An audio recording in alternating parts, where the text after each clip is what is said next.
El Ministerio de Educación emitió circular para orientar las actividades académicas durante las jornadas de movilización. Mediante la circular número 30 del presente año, el Viceministerio de Educación Preescolar Básica y Media dictó orientaciones técnicas para concretar con el magisterio y la comunidad educativa las acciones y ajustes necesarios para garantizar el desarrollo de las actividades académicas que se ven afectadas con ocasión a las jornadas de movilización y protesta social. La circular señaló que se exhorta a las entidades territoriales certificadas a garantizar el derecho a la educación y respetar el derecho a la protesta social y abstenerse de impedir o sancionar su ejercicio por parte del magisterio colombiano. La Corte Suprema de Justicia niega pensión a cónyuge por falta de convivencia con el causante. La Sala de Casación Laboral de la Corte Suprema de Justicia decidió no casar que negó la pensión de sobreviviente a una demandante. La decisión se basó en que no se probó una convivencia efectiva con el afiliado fallecido hasta la fecha de su deceso. La Corte concluyó que la relación se había roto años antes y que las pruebas presentadas por la demandante no eran hábiles para evidenciar un error de hecho manifiesto.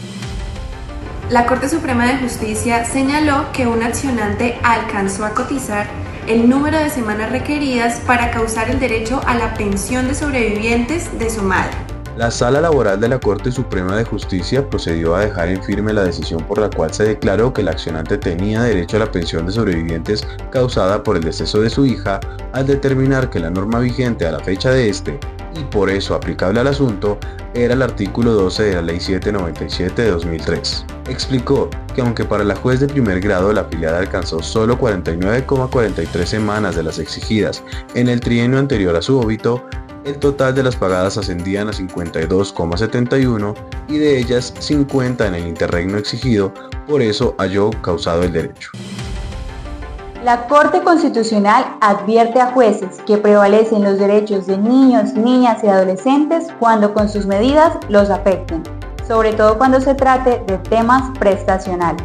La Corte Constitucional amparó el derecho a la seguridad social, mínimo vital y vida digna de dos menores de edad a quienes les negaron la pensión de sobrevivientes tras el fallecimiento de su madre. La Corte en su análisis consideró que la administradora de fondos y cesantías vulneró los derechos de las menores al supeditar el trámite del reconocimiento de esta pensión al cumplimiento estricto de una exigencia formal sin considerar la situación de vulnerabilidad en la que se encuentra. Para la Corte, si bien la ley establece que los menores de edad podrán reclamar el derecho a esta pensión a través de quien ejerza su patria potestad o a quien se le haya otorgado explícitamente, lo cierto es que en el caso en particular el cumplimiento del requisito resulta desproporcionado teniendo en cuenta el interés superior de las menores y que en todo caso el ICBF le otorgó al accionante la custodia provisional y el cuidado personal de sus dos sobrinas. La Sala reiteró que los niños, niñas y adolescentes son sujetos de especial protección constitucional debido a su condición de vulnerabilidad y la necesidad de garantizar el pleno ejercicio de sus derechos fundamentales. En consecuencia, tienen derecho a recibir medidas especiales de protección por parte de su familia, la sociedad y el Estado, y son titulares de garantías especiales que les permitan el efectivo desarrollo de estos derechos. La Corte aclaró que en cualquier decisión o medida que los involucre y afecte deberán prevalecer sus derechos y se adoptarán las medidas adecuadas para asegurar su bienestar integral. Por su parte, la jurisprudencia ha señalado que el principio del interés superior del niño debe aplicarse según las circunstancias específicas de cada caso, considerando la realidad individual del menor. En este sentido, la Corte ha manifestado que las autoridades judiciales administrativas y particulares que apliquen este principio deberán, primero, valorar los hechos del caso de manera integral y no aislada, y segundo, identificar los marcos jurídicos pertinentes para garantizar el bienestar infantil, como lo son el desarrollo integral del menor, las condiciones para el pleno ejercicio de sus derechos fundamentales, la protección frente a riesgos prohibidos, el equilibrio de los derechos de los padres, la provisión de un ambiente familiar sano para su desarrollo y la necesidad de razones poderosas que justifiquen la intervención del Estado en las relaciones paterno-filiales. En consecuencia, en el caso en concreto, la Sala ordenó al Fondo de Pensiones y Cesantías que adelante los trámites administrativos requeridos para reconocer y pagar la pensión de sobrevivientes a favor de las menores. El Ministerio de Educación confirma la incorporación de la educación socioemocional en los centros educativos del país. Fue promulgada una ley que incorpora el componente socioemocional en todos los niveles del sistema educativo colombiano. En esa medida se dispone que el Ministerio de Educación garantizará que las instituciones educativas, tanto públicas como privadas, integren transversalmente el desarrollo de competencias socioemocionales en sus proyectos educativos institucionales o PEI desde el preescolar hasta la educación media.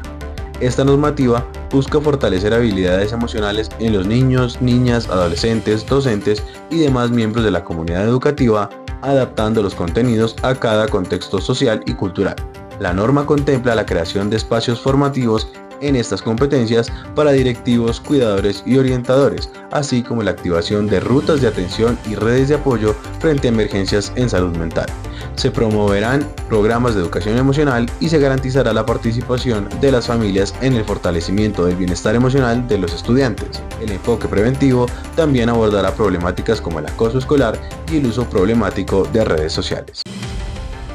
La Corte Constitucional exhorta a ICETEX a garantizar que las respuestas a las solicitudes de créditos educativos sean claras y motivadas. La Corte Constitucional estudió la tutela que presentó un ciudadano en contra del ICETEX. El accionante invocó el amparo debido a que la entidad se negó a renovar el crédito condonable del programa Ser Pilo Paga versión 3 que posee actualmente. El ICETEX basó su negativa en que el accionante incumplió el reglamento operativo al suspender 2 semestres consecutivos sin justificación. Sin embargo, el estudiante resaltó que tomó la determinación por una situación médica que fue informada a la entidad con soportes clínicos a través de derechos de petición. La Corte recordó que el derecho a la educación ha sido considerado como fundamental por su íntima relación con la dignidad humana, particularmente con la autonomía individual materializada en la posibilidad de elegir un proyecto de vida y de determinarse según esa elección.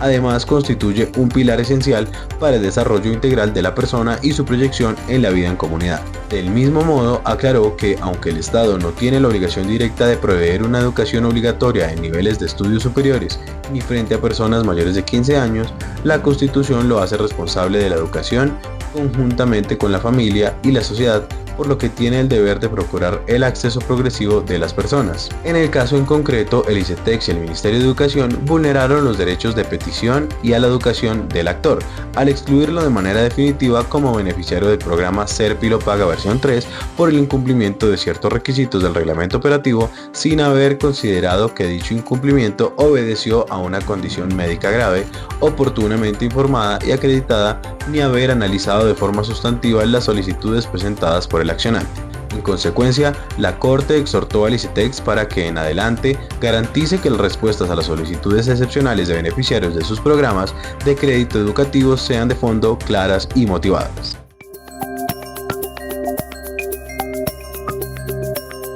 Somos ASLeyes, Asistencia Jurídica al Magisterio.